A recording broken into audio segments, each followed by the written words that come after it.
powers are legendary.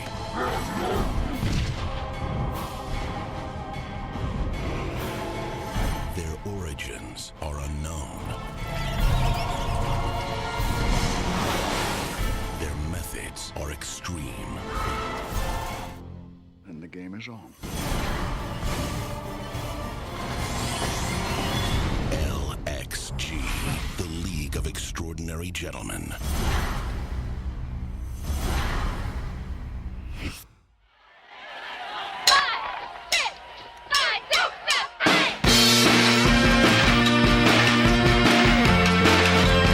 Hey guys, welcome in to the Week 5 recap show.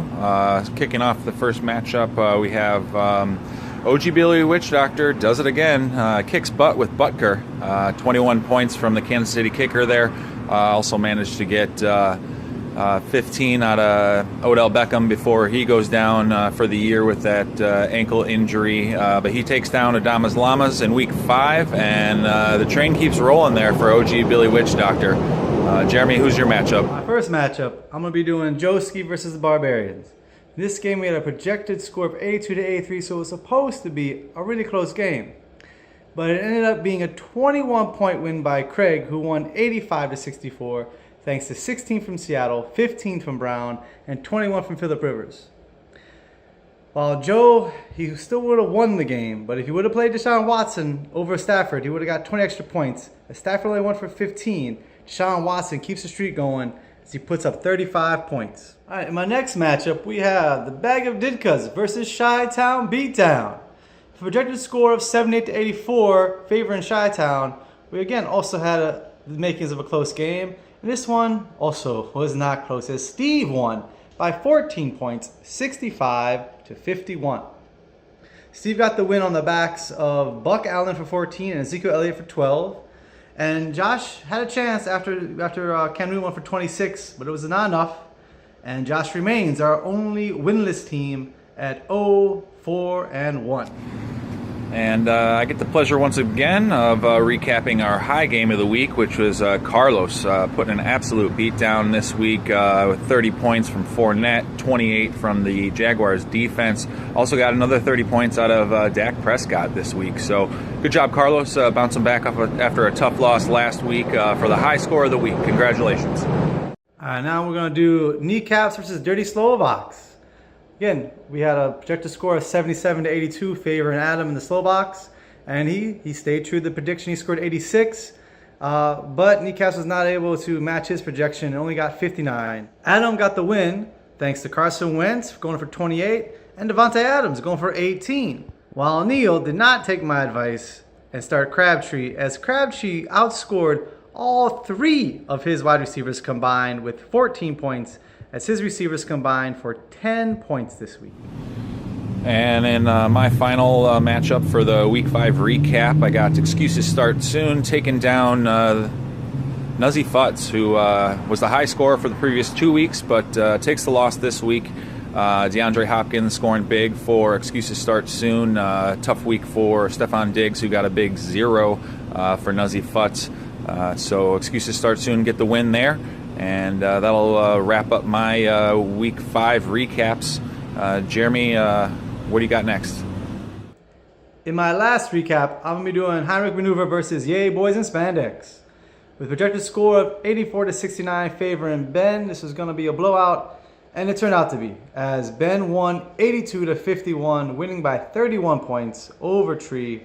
Ben got 12 from Cameron Brate, 11 from Dez, to help solidify the win, and also got 15 from Nelson Aguilar, while Tree's only real stud this week is Torrey Smith, who also got 15. But as I said, Ben had the Nelson Aguilar phenomenal catch this week, and they evened each other out, and Ben was able to hold on for the win.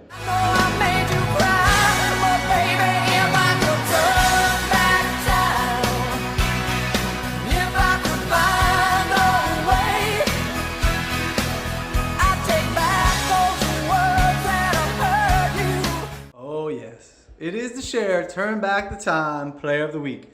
And this week, the award goes to Nuzzy Futz, as he lost 81 to 73, losing by 8 points. And if he would have benched Stephen Diggs or Keenan Allen, and if he would have played Will Fuller, he could have won the game. Will Fuller scored 17 points, and he would have made his high score fuller, and he could have got the win. All right, guys, week 5 zeros. Here we go. Craig had Eric Ebron go for 0. JJ had Benjamin Watson. Aaron had Stefan Diggs and Jared Cook. Josh had Amari Cooper. Chris had Devontae Parker. And Ben had Oakland. All go for 0 points.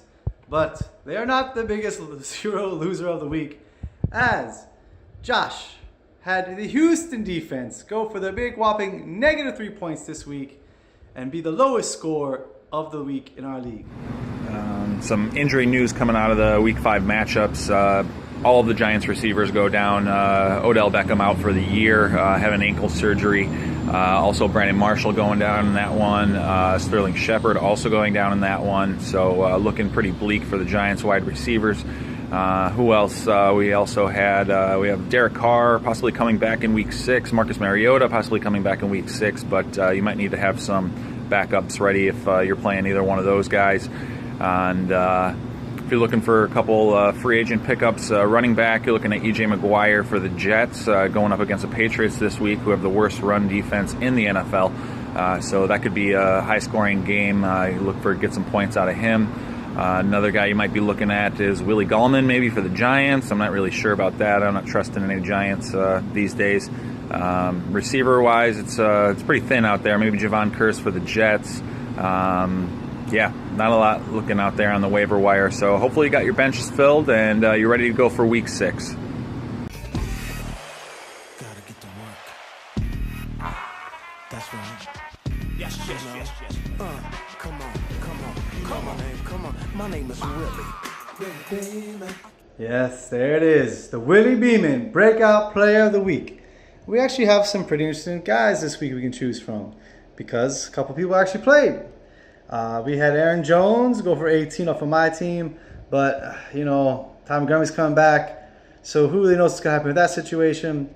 Harrison Butker did go off for 21 points on my team as well, but I don't know if you really give a kicker to Willie Beeman, so we're not going to do that. Jerick McKinnon had 20. Will Fuller had 17, but he was on someone's bench, as I said earlier in this game.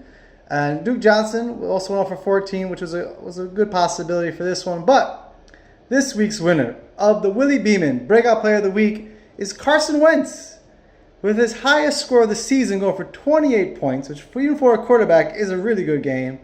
And he's had a really solid start to his year, and I think he's going to be a QB1 the rest of the way. That's why this week he is the Willie Beeman Breakout Player of the Week. All right, guys, that's it for this week. The pick show should be coming out soon. See you guys then.